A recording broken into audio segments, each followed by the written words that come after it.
Hello there, welcome to Wake Up to the Bible. I'm Daniel Kaplan. I'm here with my father, Dr. Kaplan, and together we're reading the books of the Bible, Genesis through Deuteronomy, over the course of this year.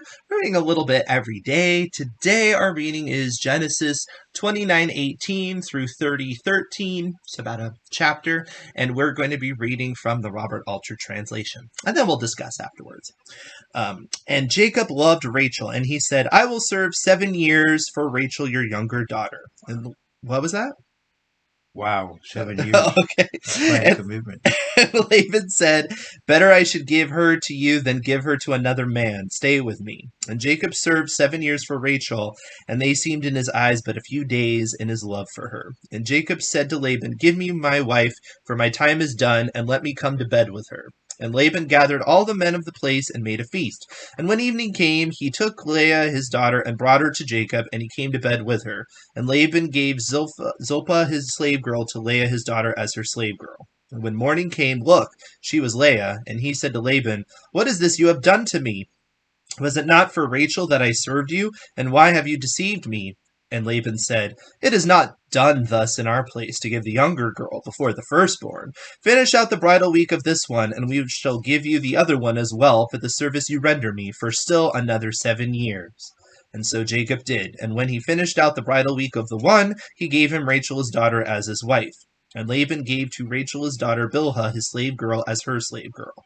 And he came to bed with Rachel too, and indeed loved Rachel more than Leah, and he served him still another 7 years.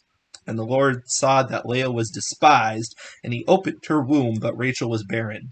And Leah conceived and bore a son, and called his name Reuben, for she said, Yes, the Lord has seen my suffering, for now the husband will love me. And she conceived again and bore a son, and she said, Yes, the Lord has heard I was despised, and he has given me this one too. And she called his name Simeon. And she conceived again and bore a son, and she said, This time at last my husband will join me, for I have borne him 3 sons. Therefore his name is called Levi. And she conceived again and bore a son, and she said, This time I sing praise to the Lord. Therefore she called his name Judah, and she ceased bearing children. And Rachel saw that she had borne no children to Jacob, and Rachel was jealous of her sister, and she said to Jacob, Give me sons, for if you don't, I'm a dead woman. And Jacob was incensed with Rachel, and he said, Am I instead of God, who has denied you fruit of the womb? And she said, Here is my slave girl, Bilhah. Come to bed with her, that she may give birth on my knees, so that I too shall be built up through her. And she gave him Bilhah, her slave girl, as a wife, and Jacob came to bed with her. And Bilhah conceived and bore Jacob a son. And Rachel said, God granted my cause. Yes, he heard my voice, and he gave me a son. Therefore she called his name Dan. And Bilhah, Rachel's slave girl, conceived again, and bore a second son to Jacob. And Rachel said, In fearsome grapplings I have grappled with my sister, and yes, I won out. And she called his name Naphtali. And Leah saw that she had ceased bearing children, and she took Zilpah, her slave girl, and gave her to Jacob as a wife. And Zilpah, Leah's slave girl, bore Jacob a son. And Leah said, Good luck has come. And she called his name Gad. And Zilpah, Leah's slave girl, bore a second son to Jacob. And Leah said, What good fortune! For the girls have acclaimed me fortunate. And she called his name Asher. So we have a rather messy situation going on here. It reminds me of the musical 1776, where they're like, well, the history books will clean it up. Well, actually, the Bible doesn't clean up this sort of stuff. It puts it out there for us to read, which humanizes the situation. It certainly takes away some of the mystique of ancestry. You know, people often get really high-strung about their ancestry or things like that. It takes away the mystique there. It provides a lot of validity, because this is a rather, awkward and, whatever you want to say, difficult political situation to develop the tribes of Israel out of. You have sisterly battles, you have concubines. It's a mess, right? So I think that's just part of the power of the text. So what are some of the things that come to mind first of all, before I, get into some of the weird stuff going on here? Well, in the culture of the day, this was normal. We see it happen with Sarah and Hagar, but That's true. in the culture of the day, this was normal. He already had the 2 wives, Mm-hmm. uh, and there's actually a lot here, and we could spend just a lot of time on this because here is the a nation being founded, Mm-hmm. and these are going to become 12 tribes, and there's going to be spiritual implications as well, Mm-hmm. because the church is spiritually speaking in spiritual Israel.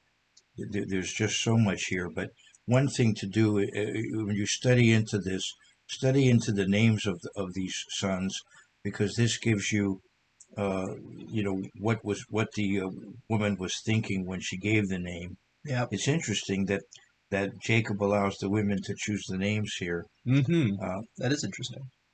but also I'm not entirely happy with all of Alter's names here because you know Dan refers to judging, and he doesn't have. He says he has granted me anyway, but Dan refers to judging, and also Gad. Uh, it's not that Alter's wrong, but Gad could also mean a troop, and that comes out later on too.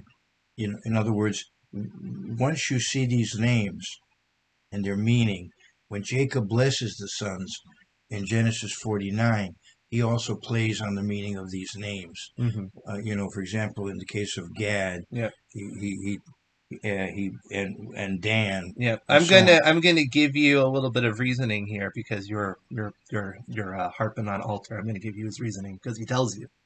So for Dan, he says the verb Dan suggests vindication of a legal plea and is offered as the etymology of the name Dan because he says God granted my cause. That's why he says that. And then for which one? Gad, Gad. Uh, good luck has come. He says this translation follows a long established practice in separating the enigmatic single word of the Masoretic text be God into God.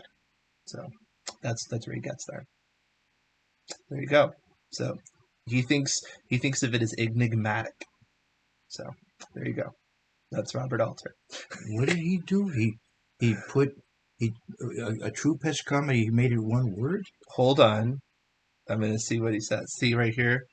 It says enigmatic single word of the Masoretic text ba God into ba apostrophe God. Yeah, that seems to be what everybody. What yeah, yeah. So there you go. That's just his rationale. I'm not saying he's right or wrong. I just wanted to give him his No, fair shake for what his reasoning was. I'm not saying that no, you're that incorrect doesn't change. to view more things. No, No. I wasn't saying you're incorrect. no, breaking it up doesn't change the fact that God later on is used Mm-hmm. to refer to a troop. But Right. both meanings are there. Right. Sometimes a name is chosen because it has more than one meaning. There's you can derive more than one lesson out of a name. That's Right. how poetry works Yep. as well. Of course. But so what I wanted to say was that uh, these names have a significance here. Mm-hmm. They have a significance in terms of the identity of the descendants of these sons and the tribal characteristic, like corporate personality of these ethnic groups, and even maybe their ultimate future, and what happens in the end time and so forth. There's just a lot here that I, I think I've said enough on it now, but I would say there's quite a lot of significance in these names, Mm-hmm. and you can follow through. And actually, the structure of the nation of Israel is an important feature in the Bible. You could do a whole study on the tribes and the order in which they're named and why the order Mm-hmm. is the way it is. And Also, there's a certain status for the sons of the wives, and maybe a slightly different status for the sons of the concubines. You also see that, and there's a wonderful passage which I had my children know about, when they were little, and that's in the 35th chapter of Genesis, where the whole um, organization is out there. The sons of Leah, the sons of Rachel, Mm-hmm. the sons of Bilhah, the sons of Zilpah, and so you see four branches of the nation, and who came from which woman, And I had when my children memorized the 12 tribes, I had them memorized by mother, so they would have that knowledge. Hmm. And one last thing, an acronym I learned from a friend of mine from Minnesota. Okay. Liz Rib. Liz Red. Leah Zilpa, Rachel Bilha. Liz Rib. Okay. There we go. All right. So let's um, let's move from etymology to sex because that's much more interesting. No, but we have an interesting situation here that has much speculation because. Well, I love how it starts out where Laban says, "Well, better I should give her to you than somebody else." It's like that's kind of a backhanded compliment, right? It's like, okay, cool. But ultimately, Jacob gets tricked. Now, here's the question, right? How did this exactly happen? Well, there's different speculations. I think is it Josephus that says he was drunk, right? Or other people say he's drunk. I don't really love this explanation. I don't. I know, shocking, right? This is why I don't love this explanation. If you want to take this as a what goes around comes around situation, Isaac was not actually impaired. Besides, I guess he was blinded, so maybe you could say that's similar. But to me, I think this actually makes much. It's much better if he's deceived, pretty much knowing. And you might be like, well, how in the world could that have unfolded? Well, let's get into this a little bit.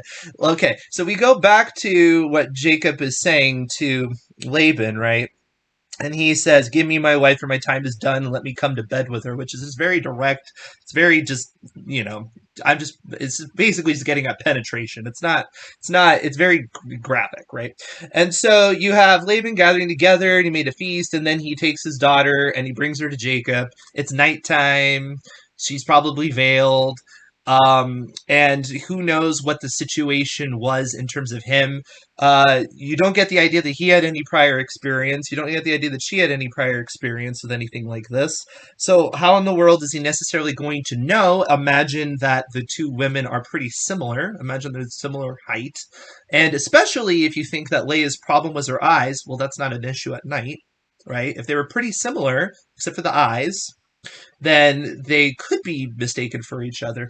And if you think about a typical inexperienced man, uh, getting involved in such things generally doesn't take very much time. Just doesn't until you're finished, and therefore you're done. And once the act is done, the act is done. So this could easily be completely awake. I don't think that this has to be drunk at all, because also too, it's like, well, why didn't she say anything? I mean, people don't generally have long conversations, especially in the conversation of a nervous virginal woman. It's not this is generally the situation. You can have a long, drawn out conversation necessarily. It's reasonable to assume the person would be quiet. What do you think? I think I just made my dad very uncomfortable. But no, but just think about it logistically. It seems reasonable that you could end up with a situation, especially because he's so eager, right? That's what he's about. He's just very eager to get the deed done, and he's kind of blinded by that. I don't think he has to be drunk. That's my point. I don't think he has to be drunk. And I actually don't like it being drunk because then that makes him like Lot. That's kind of gross. I don't know. I just don't like that. What do you think? And it also doesn't say it. It doesn't say it, and it said it for a lot. It just says feast. Now you could say a feast is like a euphemism for okay, they're gonna booze it up. Eh, I don't know. It doesn't say he was. It said it was for a lot, so I don't know. I don't really like adding stuff. Look up the word for feast. Sometimes the word for feast is based upon the word for drinking. Sometimes a feast is mishteh, which is based upon the word for drinking. I don't have the Yeah, I understand that, but I don't have the Hebrew in front of me. no, no, no, and I understand that. I'm not saying I could definitively say that's wrong. I'm just saying the Bible goes out of its way to have Noah being drunk. It shows you that. It shows you what. It doesn't show you that here. And so to me, I'm not just going to default to that. And I don't think it's a necessity that he was. I just don't. Well, that's interesting. It may that maybe they resemble one another more than But it's dark. He than can't even see. And he's never. I mean, let's be honest. I mean, how many people, if you had a similar enough person in the dark, yeah. would Okay. be able to tell? He's never even made love to this woman before. So how would he Right. know a comparison? What would Well, yeah, you would it would have to I mean, be. he's never made love to It would anybody. have to be in the dark. Well, you don't know. We don't know that either. But it would We have. don't know that, but it seems like it because it talks about evening and morning, so it seems like it'd be dark because you would need artificial illumination otherwise. And why would you do that? It's not even typical nowadays, you know. Especially too because you have somebody, a virginal woman. It's like I don't want it to be super illuminated. That would be a normal request. Like I said, she doesn't have to say very much. It seems very reasonable that you could get away with it. I don't know. I think the key here is what in general society is called karma. Although some, I don't know, it Hmm. seems that some people are offended by that term. I don't find that offensive. Well, I guess because religiously they think of that as having to do with The reincarnation Hebrew in the term. true sense of the The word. Hebrew term is mida keneged mida, that measure for measure. Right. That he deceived. Hmm. Again, the Hollywood version was interesting. Is that when all is said and done, I think in the miniseries he calls out Esau. He remembered what he'd done. You know, but That's a it, little on the nose. but it seems like he deceived, and now Right. he's been deceived, and he'll be deceived again Hmm. regarding Joseph later. I just feel like the deception should be conscious then. I don't know. I don't like the fact that he was like inebriated. He was like knocked out. That he was like roofied. Well, That to me like well, that to me diminishes the deception. but the other. Not to mention, think of it this way too. Like if he had to literally be deceived where he was conscious, and then she had to go through all this, there's a reason why he would really resent her on the other side versus her dad knocked him out by getting him drunk. It's a little bit different. I don't know. The Jews have a tradition that Rachel went along with it, Mm-hmm. Yeah, and because she knew about everything. Yeah, um, because she knew about what he had done with well, not, I Esau. don't think for that reason, but just because out of loyalty to Laban, I guess. But you know, but afterwards, the hostility that was there Well, would yeah, seem to negate that. right. In my opinion, the fact that there was this rivalry between. Well, her big hostility seems to be because she's not having kids and Well, her that sister yeah, is. They don't. It yeah, doesn't seem to be. yeah, It doesn't right. seem to be so much the sexual That's a good, politics. yeah, It that's a seems good. to be just that. I mean, I'm not saying that maybe didn't No, factor at no, all, that's a good but that point. doesn't seem to be as big of a deal. Yeah, right. I mean, later on, That's a which good we'll get point. to tomorrow, I think she'll bargain with her Right, and just for fertility, let her right, have sexual relations. So it's like I don't think that's that big of a concern for right, us. And again, that was a cultural thing to a certain extent. People were used to seeing more polygamous situations where men would be shared, and so right, that may have not been as big of a problem. right. What is interesting though is here's another point, just to get even more uncomfortable. This is the PG rated episode. To get more uncomfortable is later after Jacob.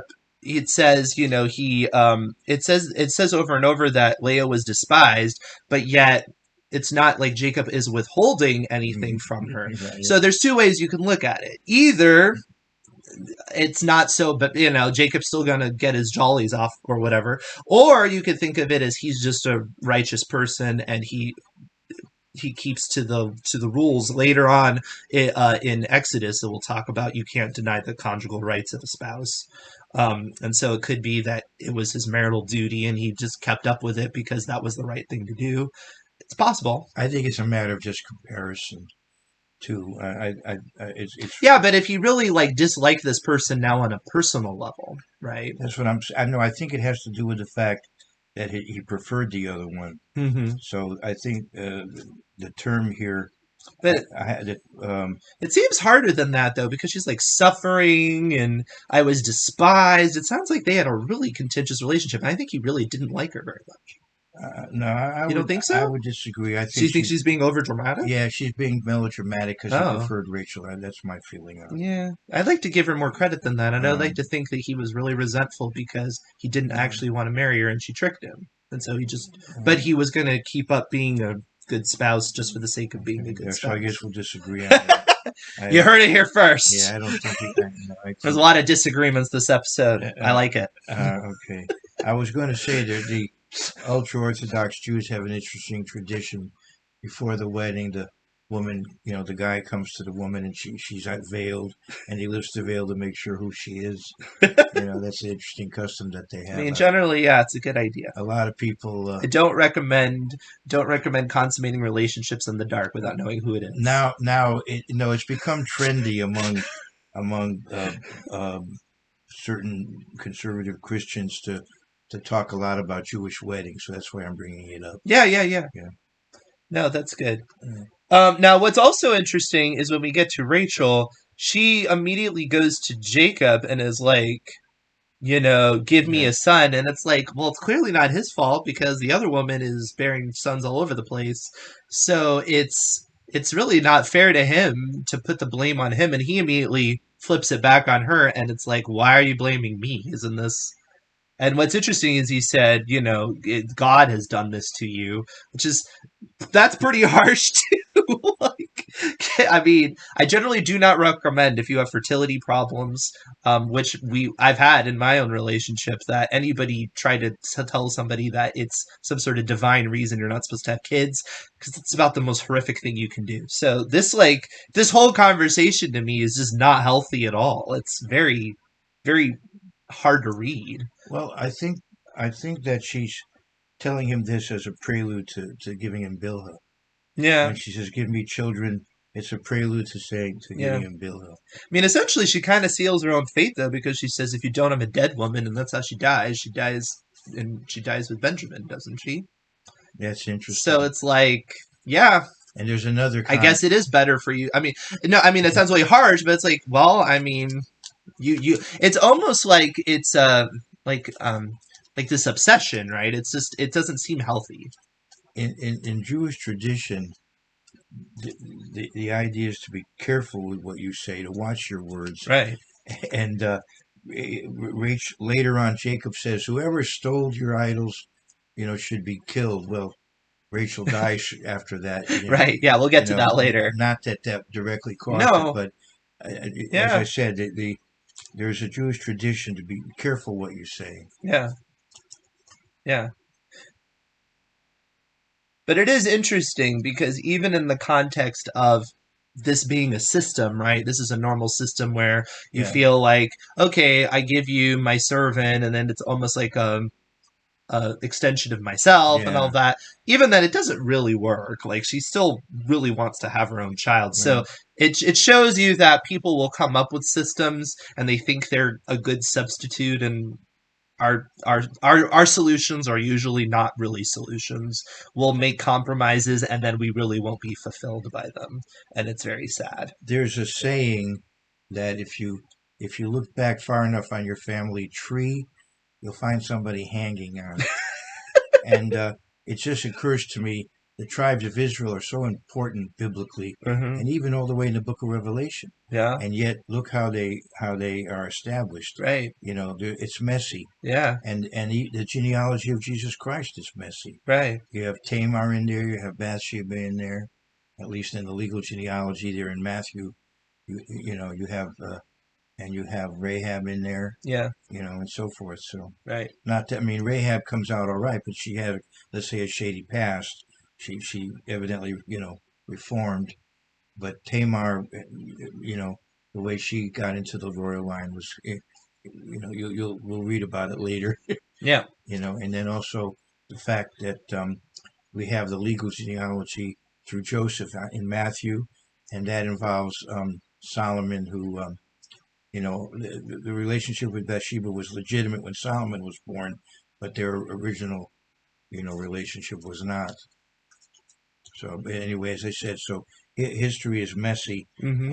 and as Daniel pointed out, the Bible does show the warts of the heroes. Yep. And I mean, these are the same sort of issues people deal with, today. Jealousy and, Right. Yeah. you know, all kinds of stuff. So it just shows you that the more things change, the more things stay the same. And to some extent, it humanizes it and it makes it relatable to us, Hmm. because these are other human beings. All right. Anything else? All right. Now it's like you're really going to be dedicated to the show. Like, subscribe, hit the bell. We'll see you tomorrow.